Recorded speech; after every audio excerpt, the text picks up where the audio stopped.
Hi, Coach Shawn here. Today I want to talk about the 5 things I wish I had known when leaving a narcissist.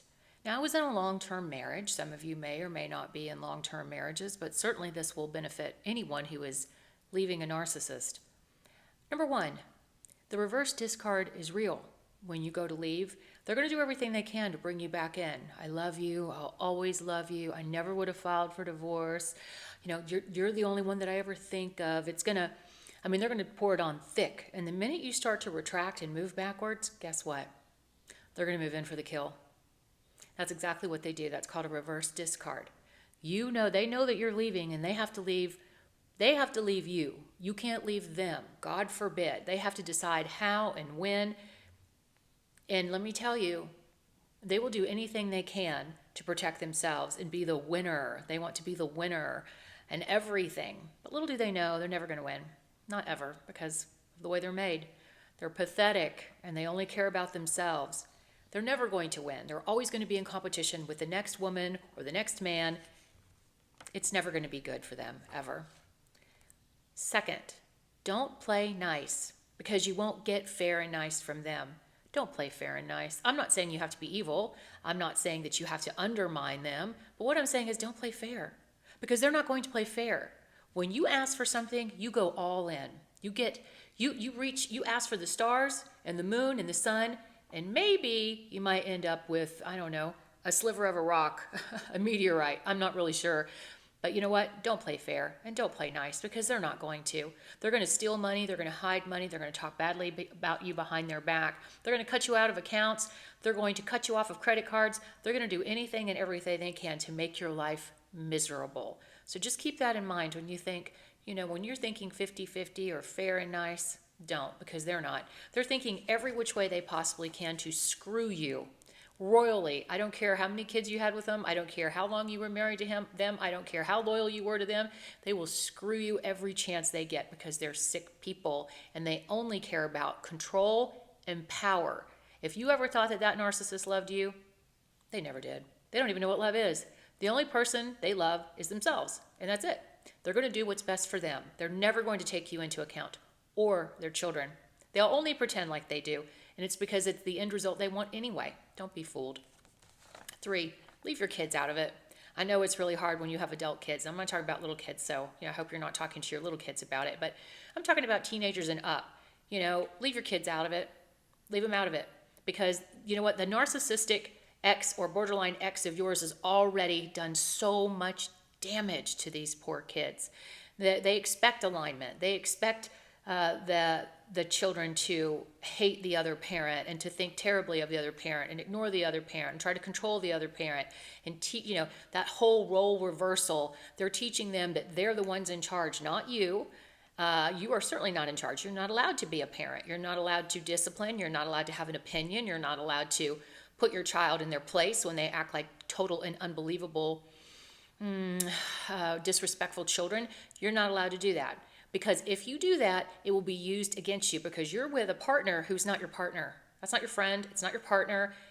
It's not even your spouse. You may have taken wedding vows, but guess what? They didn't take them. They may have said them, but they didn't take them. They didn't take them to heart. When they think those words are just words, they don't understand that it actually means something. When you say to love, honor, and cherish, they don't think that's actually what they're supposed to do.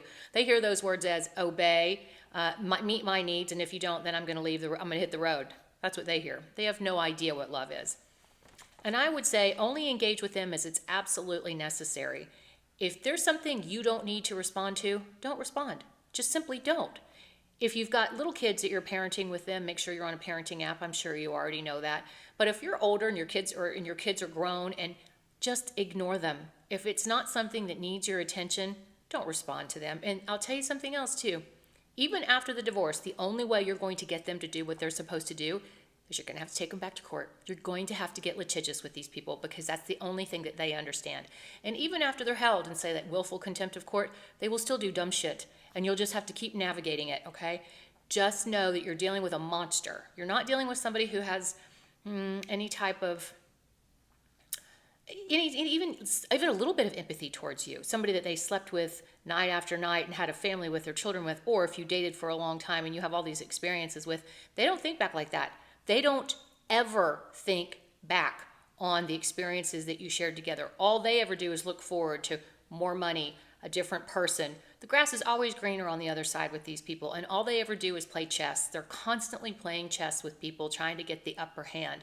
So we often talk about, I like to talk about karma. They have their karma. They're going to get bigger karma, but they have their karma every single day. Imagine blowing up a family. Imagine blowing up your finances. Imagine blowing up your life. Imagine blowing up your image, because people know who they are. They know what they're made of, especially, sorry, my little dog, especially if you keep holding your head high and you keep doing the right thing. It becomes more and more apparent as the years go on, and they're still trying to hang on to a narrative about you that just doesn't exist anymore, and it makes them look pretty pathetic. And 5, give yourself grace for doing the best you could under the circumstances. If you're going through it now, I would say this: you are under a tremendous amount of stress. I look back on those times and I wonder how I survived it all. It was grueling to deal with somebody so evil and controlling and lying and manipulative. I mean, one lie after another lie after another lie, and you don't even know what to believe anymore. So all I can say to you is hindsight is 20/20.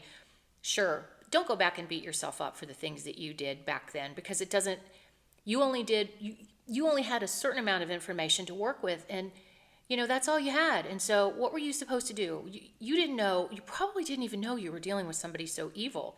And you probably kept thinking like, maybe this person's just, I don't know. I was thinking like maybe he hit his head. Like I thought he had suffered some health issues back in like 2015. I thought maybe it damaged his brain. But you know what? Their brains aren't damaged, and he didn't get hit in the head. That's who these people really are. And they talk about when the mask falls. You've heard that a lot. And this person is actually who they were all along. That is cajoling to the mind. I mean, your mind is trying to. They look the same, but it's not the same person. I mean, I have heard of story after story after story, including my own, where this person did a complete 180. How they managed to keep it under wraps for years, and then all of a sudden the mask comes off and you're dealing with somebody who's just cruel and just distorted in their thinking. That's part of the sickness of narcissism. That's why people talk about how did they end up with this person, but the signs were there. We missed them. But this is the thing: you may have seen signs, but you certainly didn't think this person was evil. This person is evil. This person only cares about themselves. So I would say those are 5 things that I wish somebody had told me. The reverse discard is real. If you are getting ready to leave a narcissist, or if you have said, I want to leave or whatever, listen, don't even tell them. Just do it.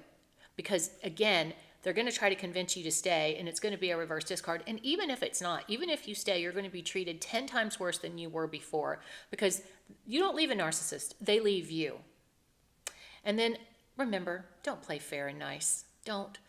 Do what you know is right as far as what you deserve coming out of the relationship, and don't listen to anything that they have to say. Talk to your attorney, look at your state laws, but don't go by anything that they have to say. Leave your kids out of it. Even if they're adult children, leave them out of it. They don't know. They don't know what happened between you and your spouse. They can guess. The other spouse is going to be in their ear, but they're never going to know the truth. Maybe when they're older, much, much older, and maybe you can share it with them then. But when I say older, I mean like in their 40s, if we're even still around. Hopefully we will be. But certainly don't. Even in their 30s, you can share a little bit, but they're still not old enough to really understand it. They haven't been through a lot of life tragedies yet.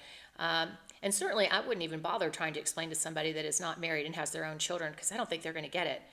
And then remember, only engage as necessary. Don't respond unless it's something that you need to address as far as your children, or something, if you're something that you're having a court proceeding on, the marriage or some asset you're dividing. Don't respond to them. Just don't even have any conversation with them at all. And remember, give yourself grace.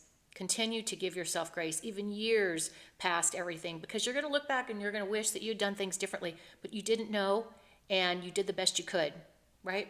Okay, Coach Shawn here, wishing you the best if you're in this circumstance. My heart goes out to you.